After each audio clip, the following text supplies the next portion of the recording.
بسم الله الرحمن الرحيم. يا أيها الناس اتقوا ربكم الذي خلقكم من نفس واحدة وخلق منها زوجها وبث منهما رجالا كثيرا ونساء واتقوا الله الذي تساءلون به والأرحام إن الله كان عليكم رقيبا. وآتوا اليتامى أموالهم ولا تتبدلوا الخبيث بالطيب ولا تأكلوا أموالهم إلى أموالكم إنه كان حوبا كبيرا. وإن خفتم ألا تقسطوا في اليتامى فانكحوا ما طاب لكم من النساء مثنى وثلاث ورباع، فإن خفتم ألا تعدلوا فواحدة أو ما ملكت أيمانكم ذلك أدنى ألا تعولوا. وآتوا النساء صدقاتهن نحلة، فإن طبن لكم عن شيء منه نفسا فكلوه هنيئا مريئا.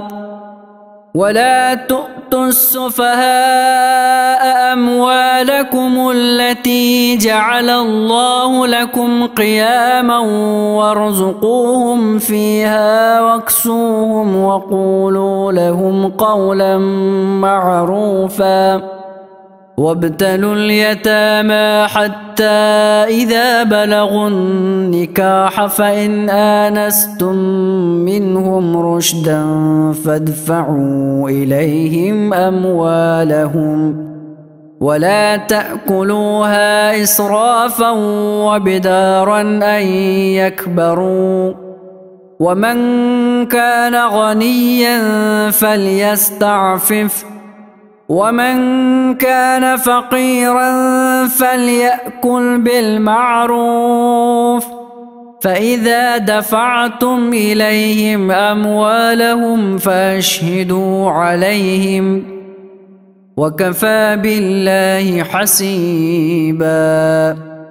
للرجال نصيب مما ترك الوالدان والأقربون وللنساء نصيب مما ترك الوالدان والأقربون مما قل منه أو كثر نصيبا مفروضا. وإذا حضر القسمة أولو القربى واليتامى والمساكين فارزقوهم منه وقولوا لهم قولا معروفا. وليخشى الذين لو تركوا من خلفهم ذرية ضعافا خافوا عليهم فليتقوا الله وليقولوا قولا سديدا. إن الذين يأكلون أموال اليتامى ظلما إنما يأكلون في بطونهم نارا وسيصلون سعيرا. يوصيكم الله في أولادكم للذكر مثل حظ الأنثيين، فإن كن نساء فوق 2 فلهن ثلثا ما ترك، وإن كانت واحدة فلها النصف، ولأبويه لكل واحد منهما السدس مما ترك إن كان له ولد، فإن لم يكن له ولد وورثه أبواه فلأمه الثلث، فإن كان له إخوة فلأمه السدس من بعد وصية يوصي بها أو دين. آباؤكم وأبناؤكم لا تدرون أيهم أقرب لكم نفعا، فريضة من الله، إن الله كان عليما حكيما. ولكم نصف ما ترك أزواجكم إن لم يكن لهن ولد، فإن كان لهن ولد فلكم الربع مما ترك من بعد وصية يوصين بها أو دين. ولهن الربع مما تركتم إن لم يكن لكم ولد، فإن كان لكم ولد فلهن الثمن مما تركتم من بعد وصية توصون بها أو دين. وإن كان رجل يورث كلالة أو امرأة وله أخ أو أخت فلكل واحد منهما السدس، فإن كانوا أكثر من ذلك فهم شركاء في الثلث من بعد وصية يوصى بها أو دين غير مضار، وصية من الله، والله عليم حليم. تلك حدود الله، ومن يطع الله ورسوله يدخله جنات تجري من تحتها الأنهار خالدين فيها، وذلك الفوز العظيم. ومن يعص الله ورسوله ويتعد حدوده يدخله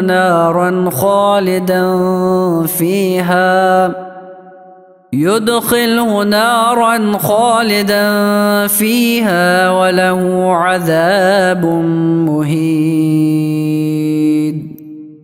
واللاتي يأتين الفاحشة من نسائكم فاستشهدوا عليهن 4 منكم، فإن شهدوا فأمسكوهن في البيوت حتى يتوفاهن الموت أو يجعل الله لهن سبيلا. واللذان يأتيانها منكم فآذوهما، فإن تابا وأصلحا فأعرضوا عنهما، إن الله كان توابا رحيما. إنما التوبة على الله للذين يعملون السوء بجهالة ثم يتوبون من قريب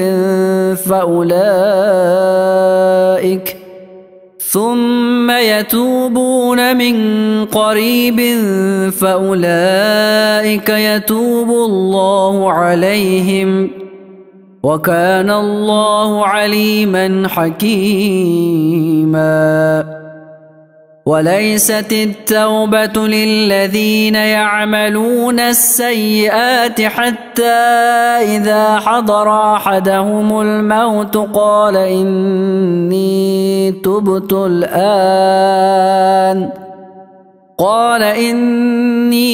تبت الآن ولا الذين يموتون وهم كفار أولئك أعتدنا لهم عذابا أليما.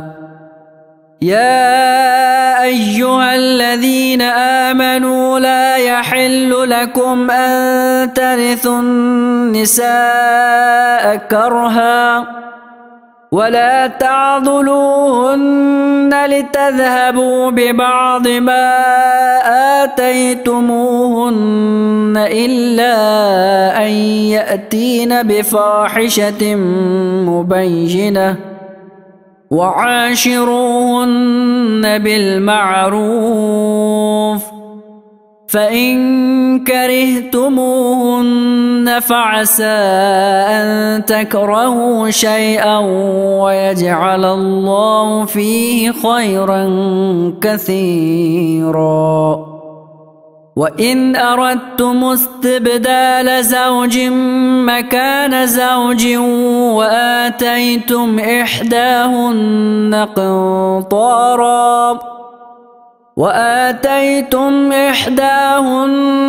قنطارا فلا تأخذوا منه شيئا أتأخذونه بهتانا وإثما مبينا وكيف تأخذونه وقد أفضى بعضكم إلى بعض وأخذن منكم ميثاقا غليظا ولا تنكحوا ما نكح آباؤكم من النساء إلا ما قد سلف إنه كان فاحشة ومقتا وساء سبيلا. حرمت عليكم أمهاتكم وبناتكم وأخواتكم وعماتكم وخالاتكم وبنات الأخ وبنات الأخت وأمهاتكم اللاتي أرضعنكم وأخواتكم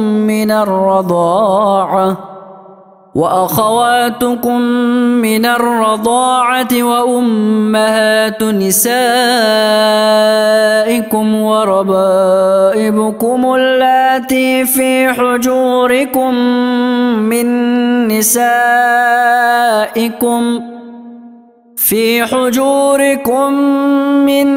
نسائكم اللاتي دخلتم بهن فإن لم تكونوا دخلتم بهن فلا جناح عليكم وحلائل أبنائكم الذين من أصلابكم وأن تجمعوا بين الأختين إلا ما قد سلف إن الله كان غفورا رحيما.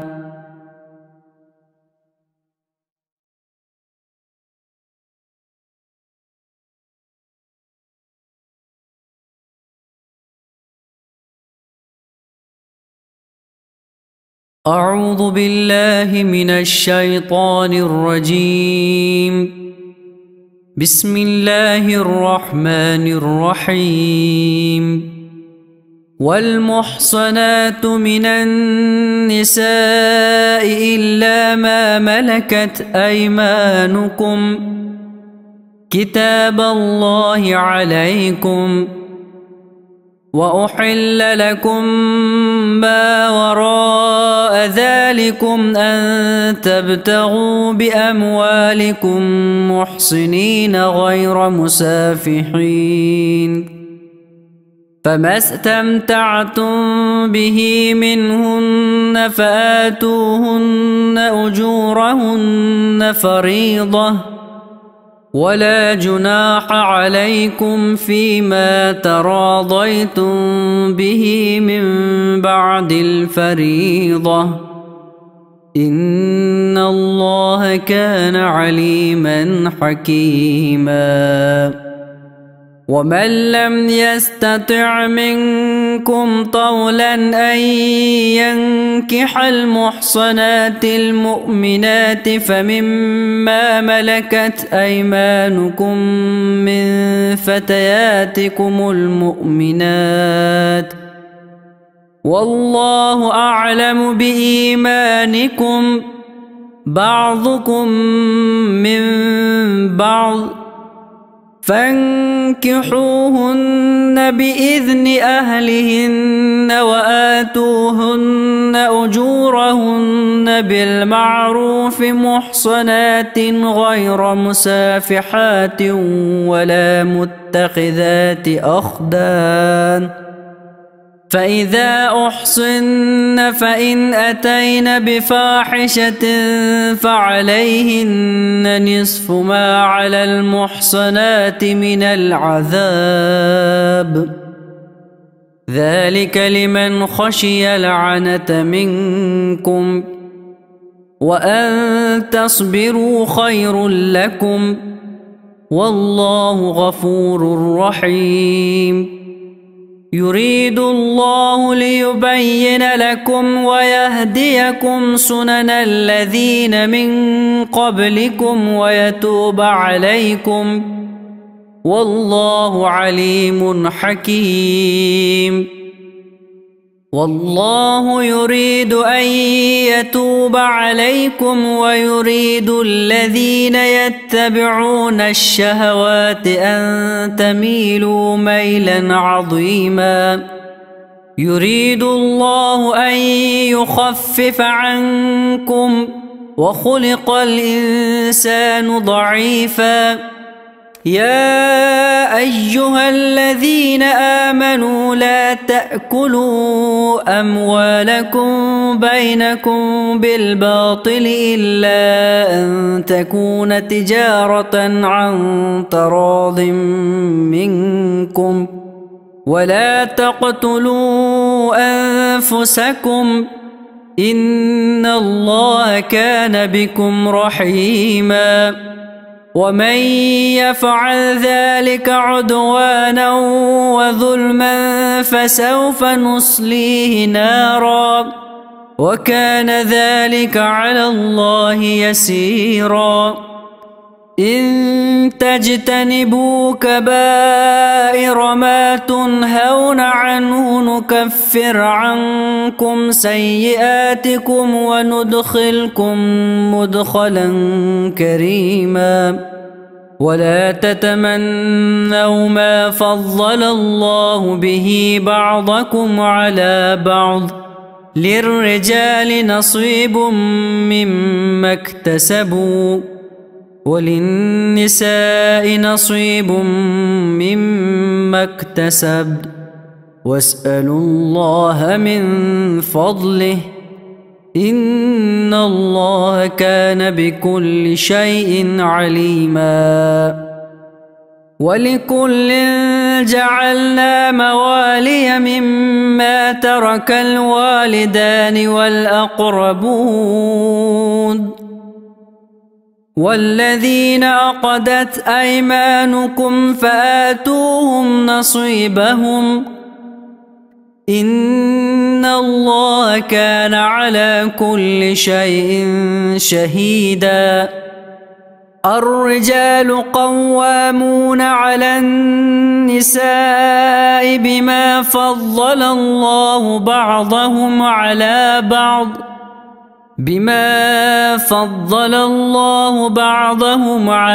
بعض وبما أنفقوا من أموالهم فالصالحات قانتات حافظات للغيب بما حفظ الله واللاتي تخافون نشوزهن فعظوهن واهجروهن في المضاجع واضربوهن،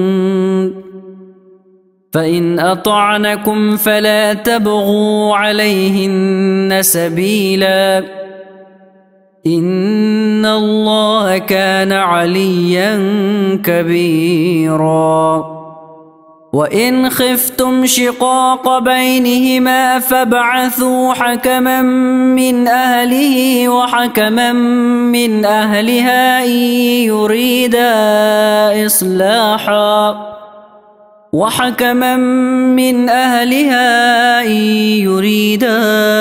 إصلاحا يوفق الله بينهما، إن الله كان عليما خبيرا.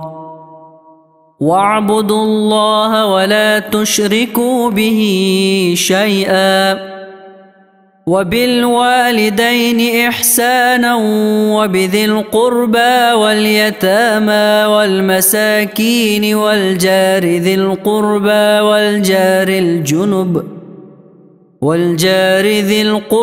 والجار الجنب والصاحب بالجنب وابن السبيل وما ملكت أيمانكم، إن الله لا يحب من كان مختالا فخورا.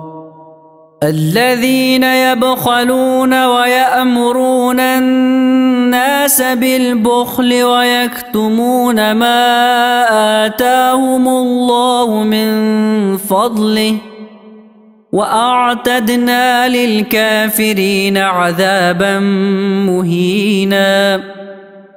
والذين ينفقون أموالهم رئاء الناس ولا يؤمنون بالله ولا باليوم الآخر، ومن يكن الشيطان له قرينا فساء قرينا.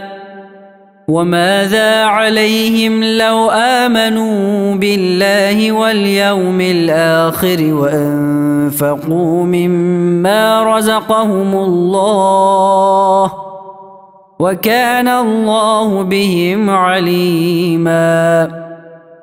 إن الله لا يظلم مثقال ذرة، وإن تك حسنة يضاعفها ويؤت من لدنه أجرا عظيما.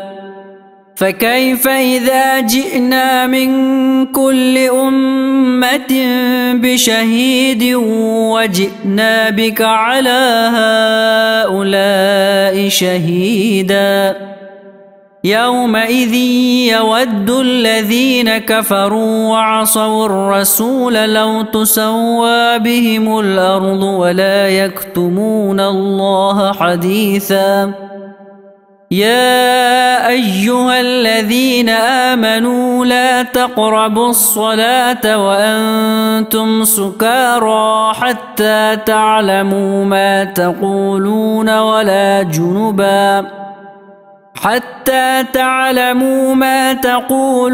ولا جنبا إلا عابري سبيل حتى تغتسلوا، وإن كنتم مرضى أو على سفر أو جاء أحد منكم من الغائط أو لامستم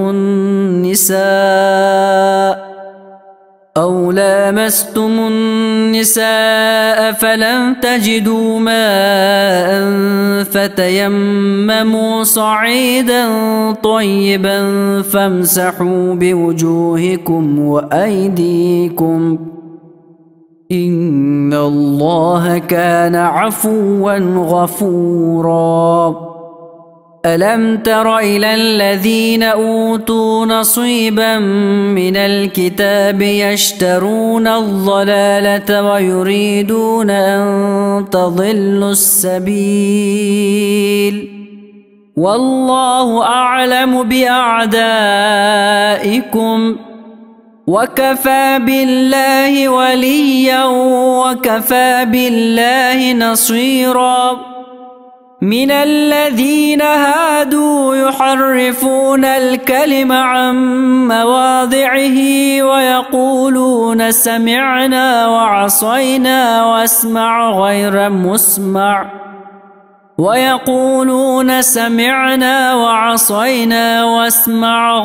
مسمع وراعنا ليا بألسنتهم وطعنا في الدين. ولو أنهم قالوا سمعنا وأطعنا واسمع وانظرنا لكان خيرا لهم وأقوم، ولكن لعنهم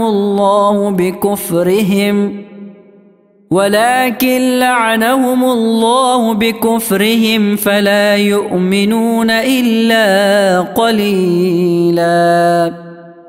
يا أيها الذين أوتوا الكتاب آمنوا بما نزلنا مصدقا لما معكم من قبل أن نطمس وجوها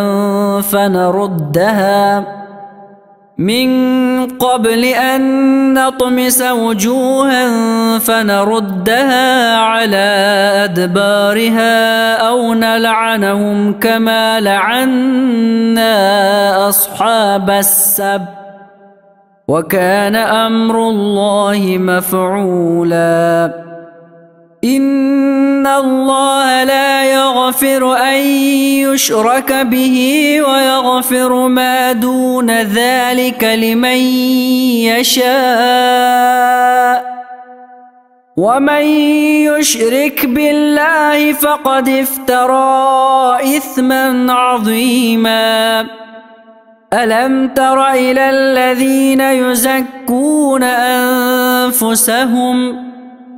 بل الله يزكي من يشاء ولا يظلمون فتيلا. انظر كيف يفترون على الله الكذب وكفى به إثما مبينا.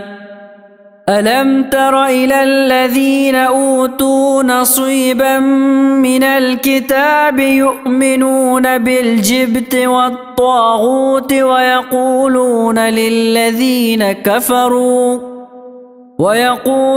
للذين كفروا هؤلاء أهدى من الذين آمنوا سبيلا.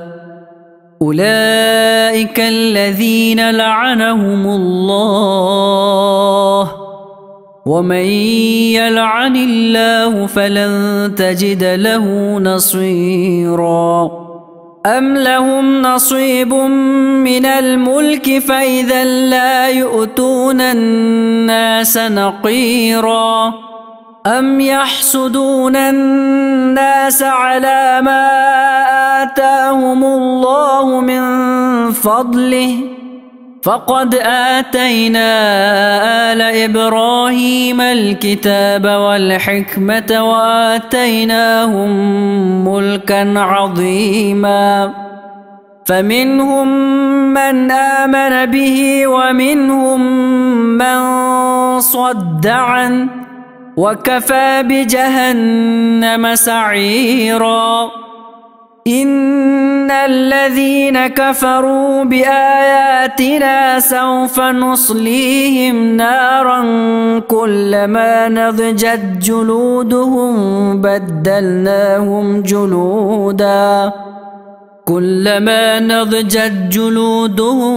بدلناهم جلودا غيرها ليذوقوا العذاب. إن الله كان عزيزا حكيما.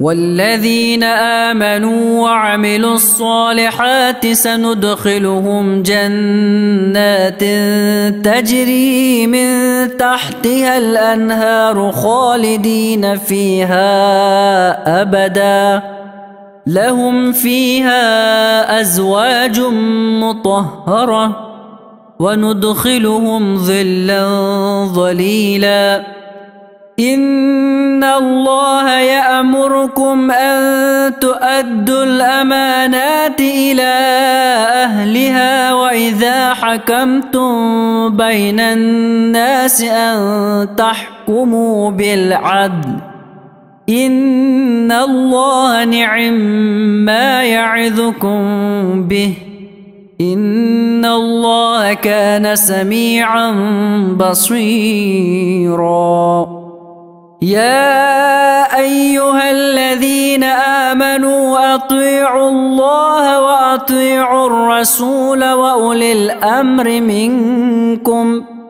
فإن تنازعتم في شيء فردوه إلى الله والرسول إن كنتم تؤمنون بالله واليوم الآخر ذلك خير وأحسن تأويلا ألم تر إلى الذين يزعمون أنهم آمنوا بما أنزل إليك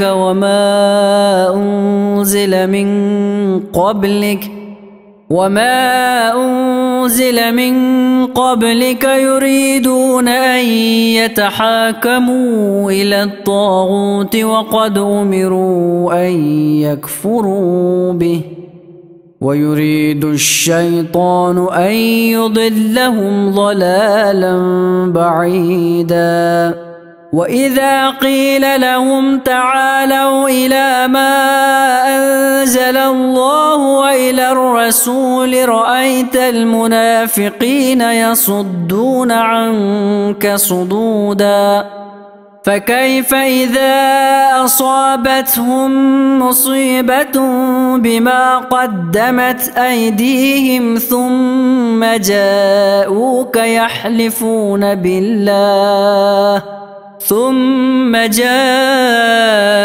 يحلفون بالله إن أردنا إلا إحسانا وتوفيقا أولئك الذين يعلم الله ما في قلوبهم فأعرض عنهم وعظهم وقل لهم في أنفسهم قولا بليغا وما أرسلنا من رسول إلا ليطاع بإذن الله ولو أنهم إذ ظلموا أنفسهم جاءوك فاستغفروا الله واستغفر لهم الرسول لوجدوا الله توابا رحيما فلا وربك لا يؤمنون حتى يحكموك فيما شجر بينهم ثم لا يجدوا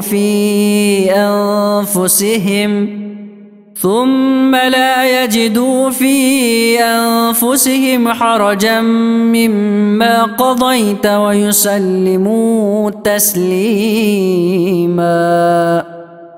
ولو أنا كتبنا عليهم أن اقتلوا أنفسكم أو اخرجوا من دياركم ما فعلوه إلا قليل منهم ولو أنهم فعلوا ما يوعظون به لكان خيرا لهم وأشد تثبيتا وإذا لآتيناهم من لدنا أجرا عظيما ولهديناهم صراطا مستقيما ومن يطع الله والرسول فأولئك مع الذين أنعم الله عليهم من النبيين والصديقين والشهداء والصالحين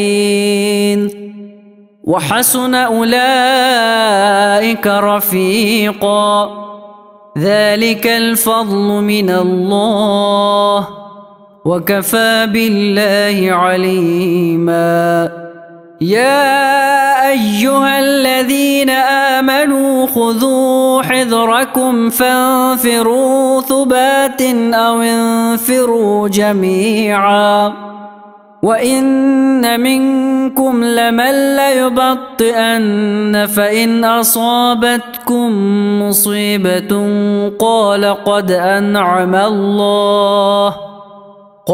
قد أنعم الله علي إذ لم أكن معهم شهيدا ولئن أصابكم فضل من الله ليقولن كأن لم تكن بينكم وبينه مودة يا ليتني كنت معكم فأفوز فوزا عظيما فليقاتل في سبيل الله الذين يشرون الحياة الدنيا بالآخرة ومن يقاتل في سبيل الله فيقتل أو يغلب فسوف نؤتيه أجرا عظيما وما لكم لا تقاتلون في سبيل الله والمستضعفين من الرجال والنساء والولدان الذين يقولون ربنا أخرجنا من هذه القرية الظالم أهلها واجعل لنا من لدنك وليا واجعل لنا من لدنك نصيرا الذين آمنوا يقاتلون في سبيل الله والذين كفروا يقاتلون في سبيل الطاغوت فقاتلوا أولياء الشيطان إن كيد الشيطان كان ضعيفا ألم تر إلى الذين قيل لهم كفوا أيديكم وأقيموا الصلاة وآتوا الزكاة فلما كتب عليهم القتال إذا فريق منهم يخشون الناس كخشية الله أو أشد خشية وقالوا ربنا لم كتبت علينا القتال لولا أخرتنا إلى أجل قريب قل متاع الدنيا قليل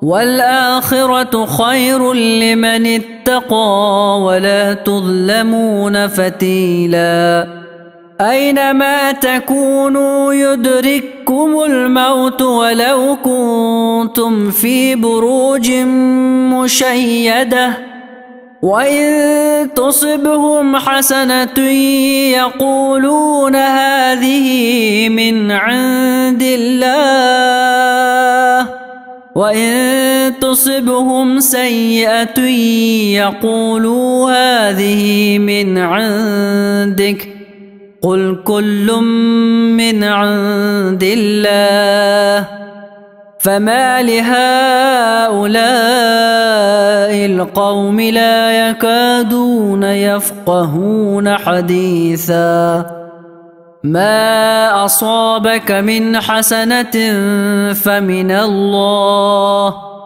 وما أصابك من سيئة فمن نفسك وأرسلناك للناس رسولا وكفى بالله شهيدا من يطع الرسول فقد أطاع الله ومن تولى فما أرسلناك عليهم حفيظا ويقولون طاعة فإذا برزوا من عندك بيت طائفة منهم غير الذي تقول والله يكتب ما يبيتون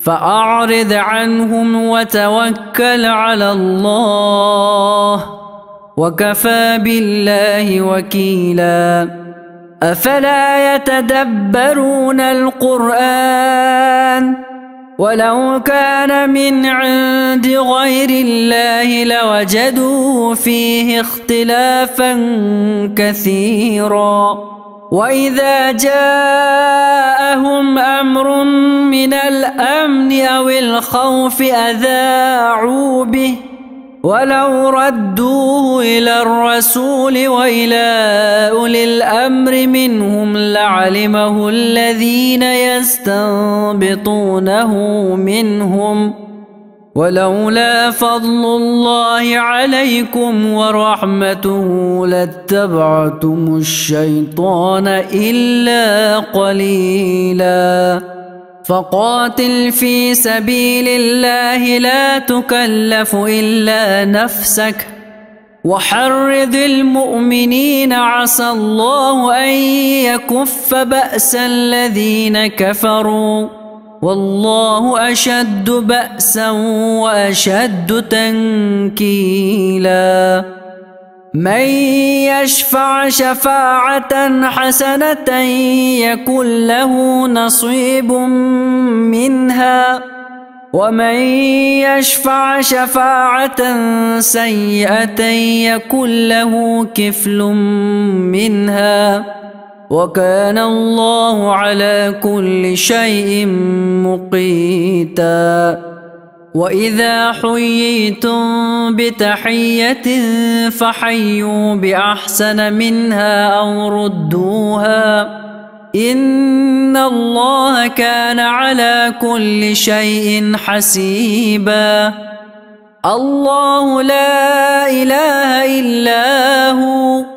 ليجمعنكم إلى يوم القيامة لا ريب فيه ومن أصدق من الله حديثا فما لكم في المنافقين فئتين والله أركسهم بما كسبوا أتريدون أن تهدوا من أضل الله ومن يضلل الله فلن تجد له سبيلا ودوا لو تكفرون كما كفروا فتكونون سواء فلا تتخذوا منهم أولياء حتى يهاجروا في سبيل الله فإن تولوا فخذوهم واقتلوهم حيث وجدتموهم ولا تتخذوا منهم وليا ولا نصيرا إلا الذين يصلون إلى قوم بينكم وبينهم ميثاق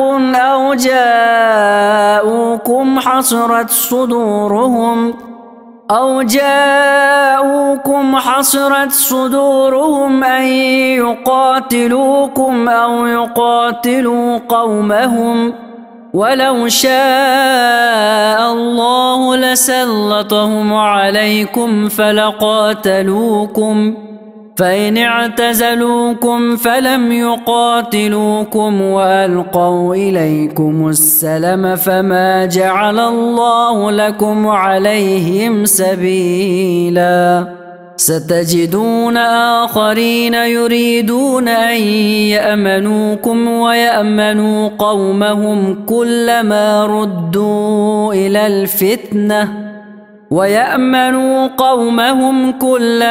ردوا إلى الفتنة أركسوا فيها فإن لم يعتزلوكم ويلقوا إليكم السلم ويكفوا أيديهم فخذوهم واقتلوهم فخذوهم واقتلوهم حيث ثقفتموهم وأولئكم جعلنا لكم عليهم سلطانا مبينا وما كان لمؤمن أن يقتل مؤمنا إلا خطأ ومن قتل مؤمنا خطأ فتحرير رقبة مؤمنة ودية مسلمة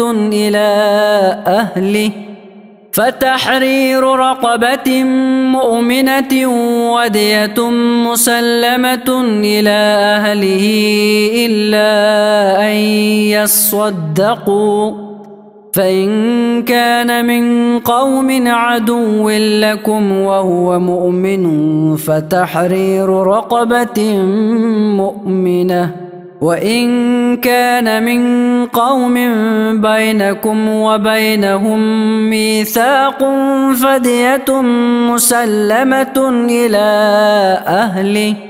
فدية مسلمة إلى أهله وتحرير رقبة مؤمنة فمن لم يجد فصيام شهرين متتابعين توبة من الله وكان الله عليما حكيما ومن يقتل مؤمنا متعمدا فجزاؤه جهنم خالدا فيها وغضب الله عليه ولعنه وأعد له عذابا عظيما يا أيها الذين آمنوا إذا ضربتم في سبيل الله فتبينوا ولا تقولوا لمن ألقى إليكم السلام لست مؤمنا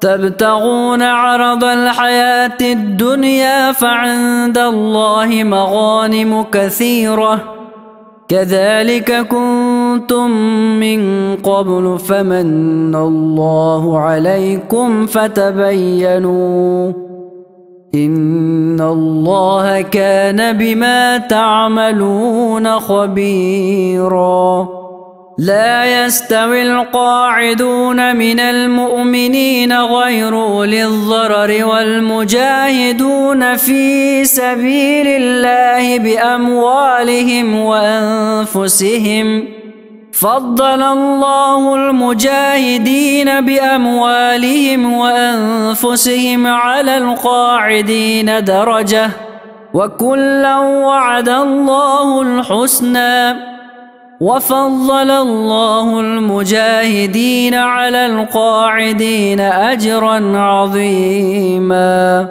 درجات منه ومغفرة ورحمة وكان الله غفورا رحيما إن الذين توفاهم الملائكة ظالمي أنفسهم قالوا فيم كنتم قالوا كنا مستضعفين في الأرض قالوا ألم تكن أرض الله واسعة فتهاجروا فيها فأولئك مأواهم جهنم وساءت مصيرا إلا المستضعفين من الرجال والنساء والولدان لا يستطيعون حيلة ولا يهتدون سبيلا فأولئك عسى الله أن يعفو عنهم وكان الله عفوا غفورا ومن يهاجر في سبيل الله يجد في الأرض مراغما كثيرا ومن يخرج من بيته مهاجرا إلى الله ورسوله ثم يدركه الموت فقد وقع أجره على الله وكان الله غفورا رحيما. وإذا ضربتم في الأرض فليس عليكم جناح أن تقصروا من الصلاة إن خفتم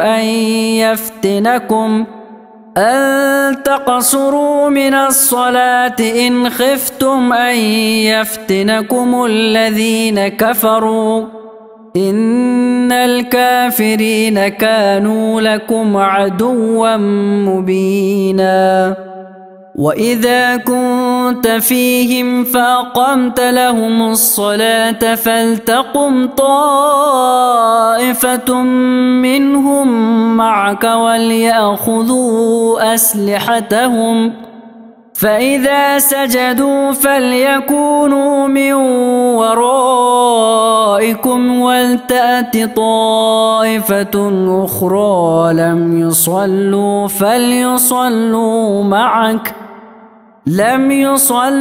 فليصلوا معك وليأخذوا حذرهم وأسلحتهم ود الذين كفروا لو تغفلون عن أسلحتكم وأمتعتكم فيميلون عليكم ميلة واحدة ولا جناح عليكم إن كان بكم أذى من مطر أو كنتم مرضى أن تضعوا أسلحتكم وخذوا حذركم إن الله أعد للكافرين عذابا مهينا.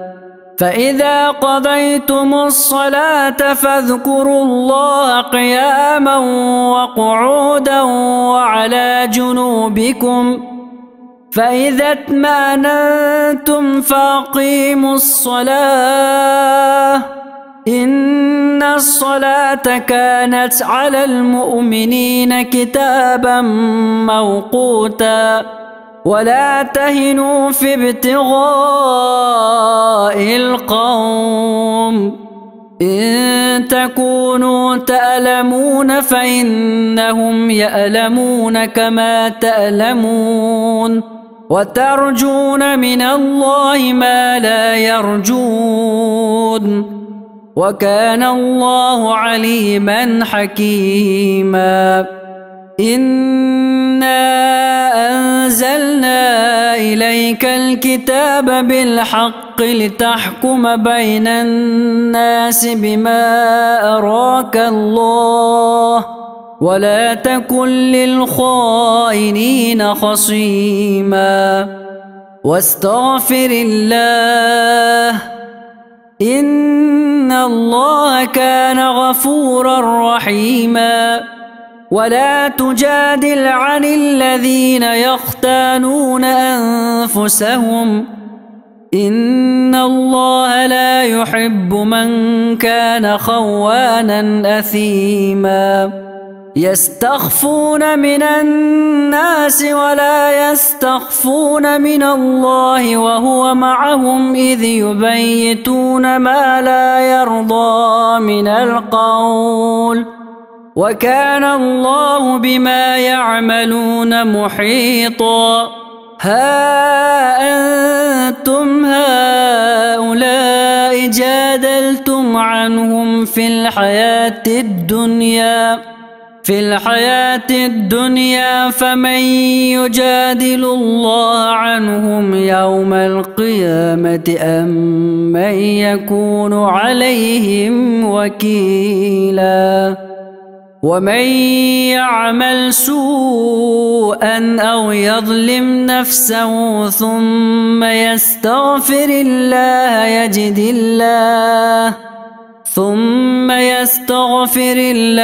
يجد الله غفورا رحيما.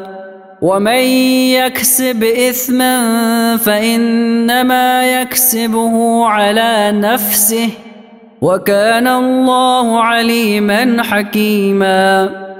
ومن يكسب خطيئة أو إثما ثم يرم به بريئا فقد احتمل بهتانا وإثما مبينا. ولولا فضل الله عليك ورحمته لهمت طائفة منهم أن يضلوك وما يضلون إلا أنفسهم وما يضرونك من شيء. وأنزل الله عليك الكتاب والحكمة وعلمك ما لم تكن تعلم وكان فضل الله عليك عظيما. لا خير في كثير من نجواهم إلا من أمر بصدقة أو معروف أو إصلاح بين الناس ومن يفعل ذلك ابتغاء مرضات الله فسوف نؤتيه أجرا عظيما. ومن يشاقق الرسول من بعد ما تبين له الهدى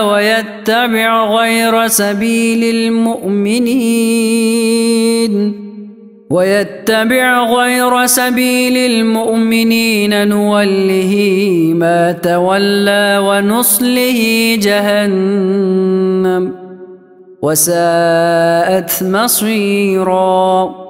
إن الله لا يغفر أن يشرك به ويغفر ما دون ذلك لمن يشاء ومن يشرك بالله فقد ضل ضلالا بعيدا. إن يدعون من دونه إلا إناثا وإن يدعون إلا شيطانا مريدا لعنه الله وقال لأتخذن من عبادك نصيبا مفروضا ولأضلنهم ولأمنينهم ولآمرنهم فليبتكن آذان الأنعام ولآمرنهم فليغيرن خلق الله ومن يتخذ الشيطان وليا من دون الله فقد خسر خسرانا مبينا. يعدهم ويمنيهم وما يعدهم الشيطان إلا غرورا. أولئك مأواهم جهنم ولا يجدون عنها محيصا. والذين آمنوا وعملوا الصالحات سندخلهم جنات تجري من تحتها الأنهار خالدين فيها أبدا وعد الله حقا ومن أصدق من الله قيلا. ليس بأمانيكم ولا أماني أهل الكتاب من يعمل سوءا يجز به ولا يجد له من دون الله وليا ولا نصيرا. ومن يعمل من الصالحات من ذكر أو أنثى وهو مؤمن فأولئك يدخلون الجنة ولا يظلمون نقيرا.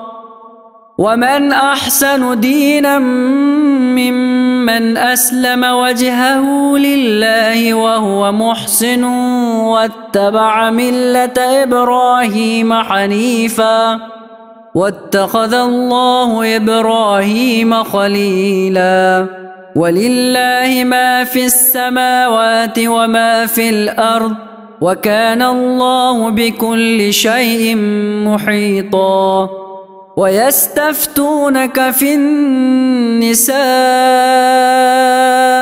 قل الله يفتيكم فيهن وما يتلى عليكم في الكتاب في يتامى النساء اللاتي لا تؤتونهن ما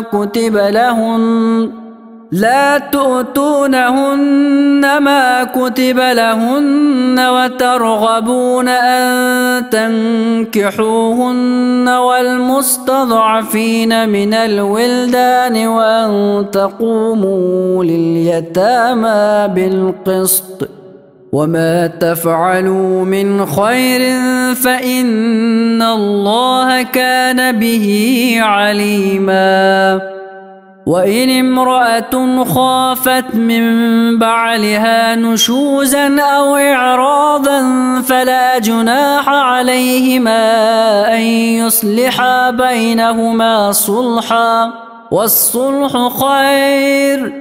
وأحضرت الأنفس الشح وإن تحسنوا وتتقوا فإن الله كان بما تعملون خبيرا.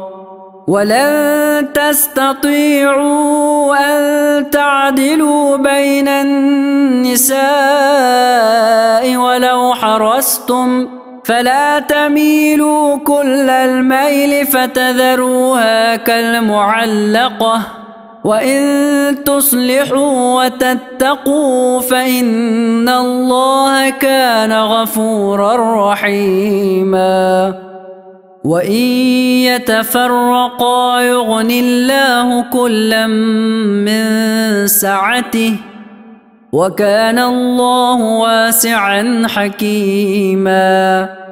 ولله ما في السماوات وما في الأرض ولقد وصينا الذين أوتوا الكتاب من قبلكم وإياكم أن اتقوا الله وإن تكفروا فإن لله ما في السماوات وما في الأرض وكان الله غنيا حميدا.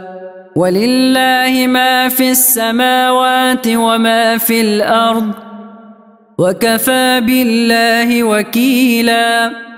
إن يشأ يذهبكم أيها الناس ويأت بآخرين وكان الله على ذلك قديرا.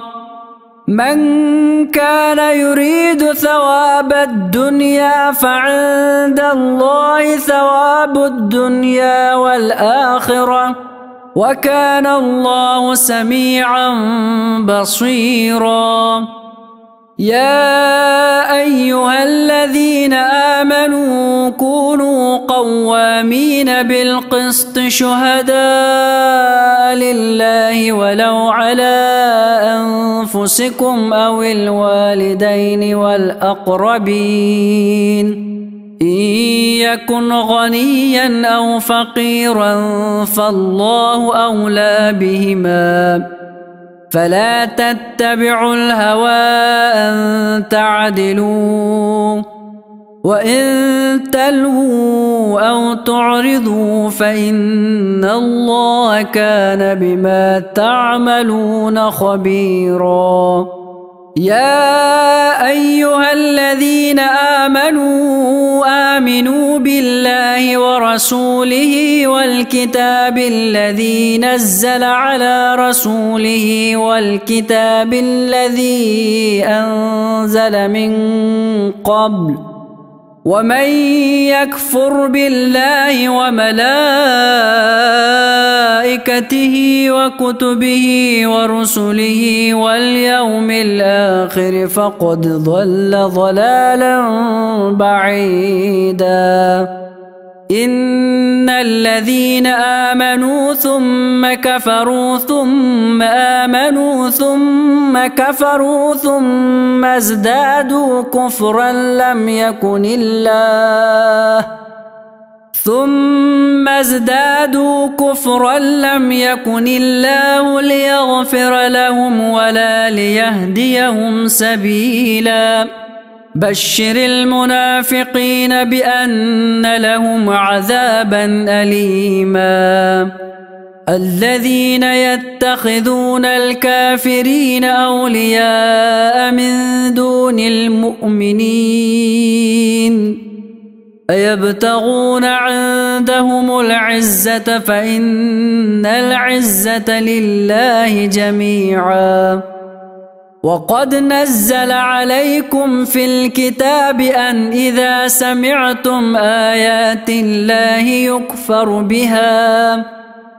إذا سمعتم آيات الله يكفر بها ويستهزأ بها فلا تقعدوا معهم حتى يخوضوا في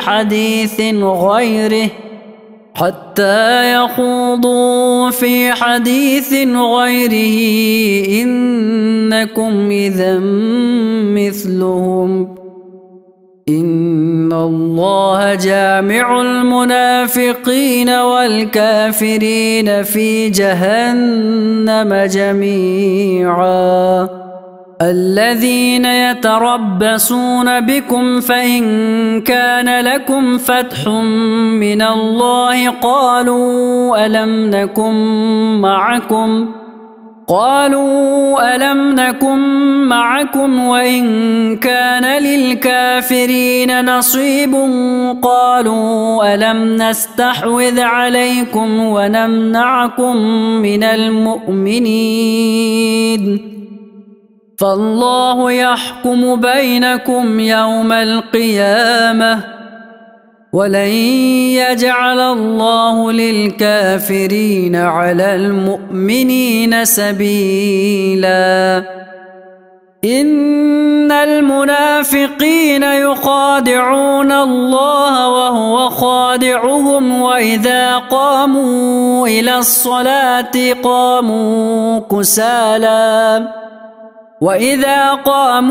إلى الصلاة قاموا كسالى يراءون الناس ولا يذكرون الله إلا قليلا مذبذبين بين ذلك لا إله هؤلاء ولا إله هؤلاء ومن يضلل الله فلن تجد له سبيلا يا أيها الذين آمنوا لا تتخذوا الكافرين أولياء من دون المؤمنين أتريدون أن تجعلوا لله عليكم سلطانا مبينا إن المنافقين في الدرك الأسفل من النار ولن تجد لهم نصيرا إلا الذين تابوا وأصلحوا واعتصموا بالله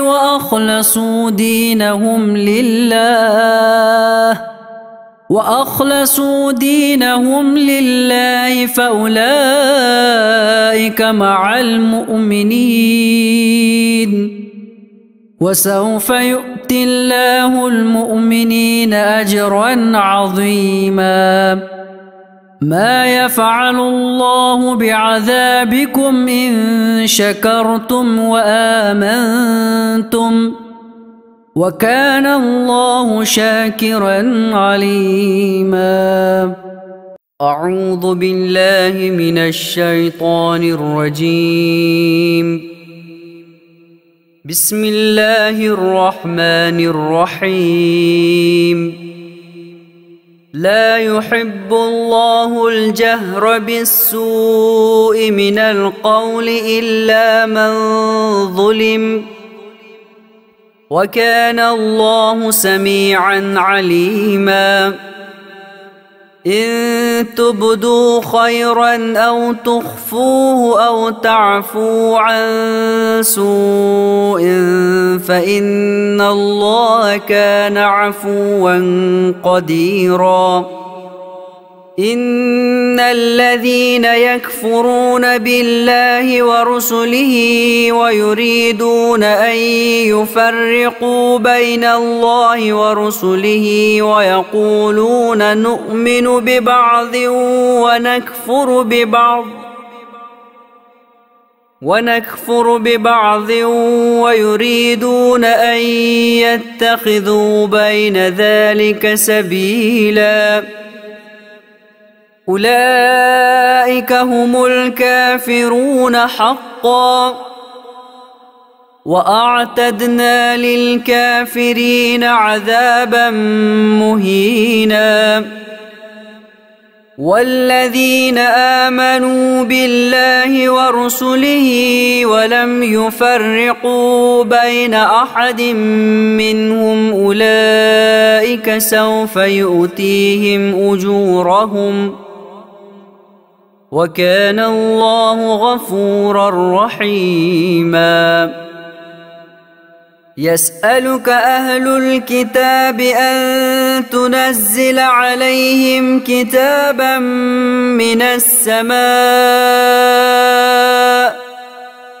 فقد سألوا موسى أكبر من ذلك فقالوا أرنا الله جهرة فأخذتهم الصاعقة بظلمهم ثم اتخذوا العجل من بعد ما جاءتهم البينات فعفونا عن ذلك وآتينا موسى سلطانا مبينا. ورفعنا فوقهم الطور بميثاقهم وقلنا لهم ادخلوا الباب سجدا وقلنا لهم لا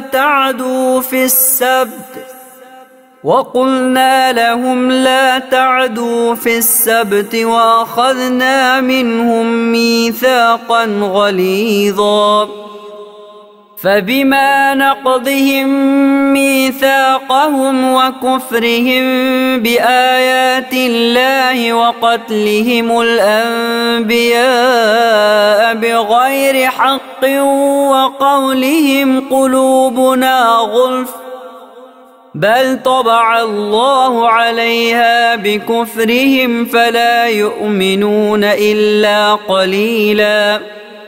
وبكفرهم وقولهم على مريم بهتانا عظيما وقولهم إنا قتلنا المسيح عيسى ابن مريم رسول الله وما قتلوه وما صلبوه ولكن شبه لهم وإن الذين اختلفوا فيه لفي شك منه ما لهم به من علم إلا اتباع الظن وما قتلوه يقينا بل رفعه الله إليه وكان الله عزيزا حكيما.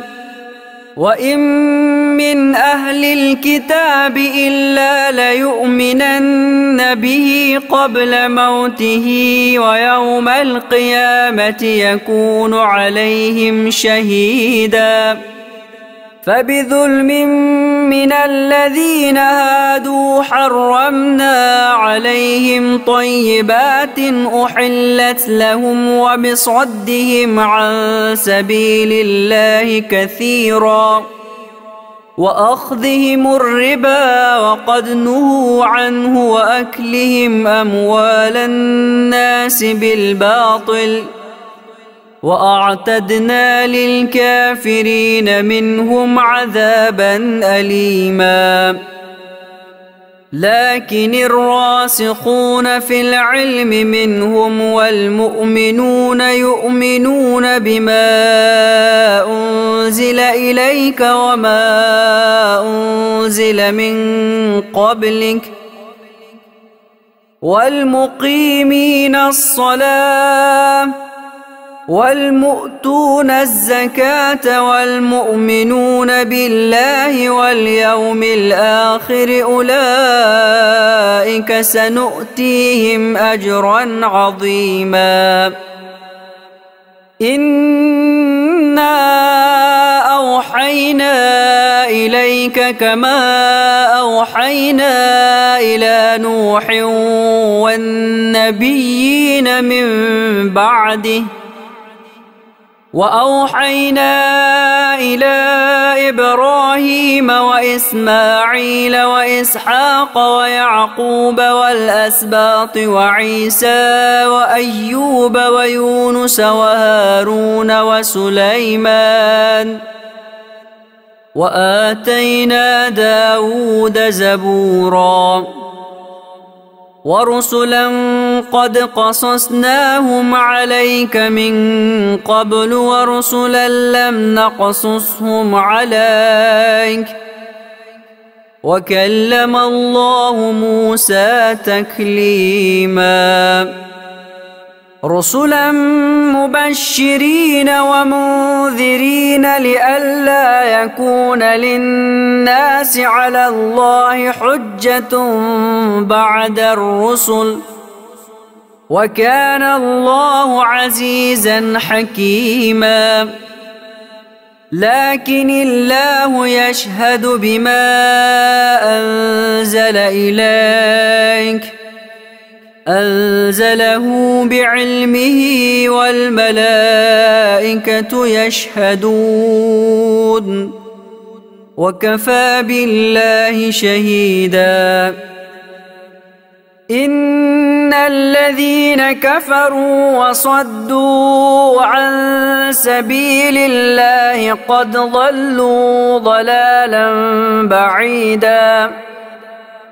إن الذين كفروا وظلموا لم يكن الله ليغفر لهم ولا ليهديهم طريقا إلا طريق جهنم خالدين فيها أبدا وكان ذلك على الله يسيرا. يا أيها الناس قد جاءكم الرسول بالحق من ربكم فآمنوا خيرا لكم وإن تكفروا فإن لله ما في السماوات والأرض وكان الله عليما حكيما. يا أهل الكتاب لا تغلوا في دينكم ولا تقولوا على الله إلا الحق إنما المسيح عيسى بن مريم رسول الله وكلمته ألقاها إلى مريم وروح منه فآمنوا بالله ورسله ولا تقولوا ثلاثة انتهوا خيرا لكم إنما الله إله واحد سبحانه أن يكون له ولد له ما في السماوات وما في الأرض وكفى بالله وكيلا.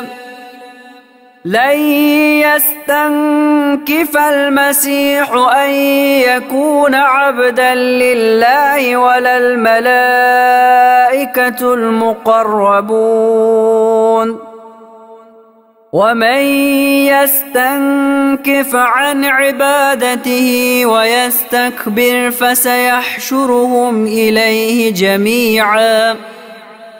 فأما الذين آمنوا وعملوا الصالحات فيوفيهم أجورهم ويزيدهم من فضله وأما الذين استنكفوا واستكبروا فيعذبهم عذابا أليما ولا يجدون لهم من دون الله وليا ولا نصيرا. يا أيها الناس قد جاءكم برهان من ربكم وأنزلنا إليكم نورا مبينا. فأما الذين آمنوا بالله واعتصموا به فسيدخلهم في رحمة منه وفضل ويهديهم إليه صراطا مستقيما. يستفتونك قل الله يفتيكم في الكلالة إن امرؤ هلك ليس له ولد وله أخت فلها نصف ما ترك وهو يرثها إن لم يكن لها ولد، فإن كانت اثنتين فلهما الثلثان مما ترك، وإن كانوا إخوة رجالا ونساء فللذكر مثل حظ الأنثيين. يبين الله لكم أن تضلوا والله بكل شيء عليم.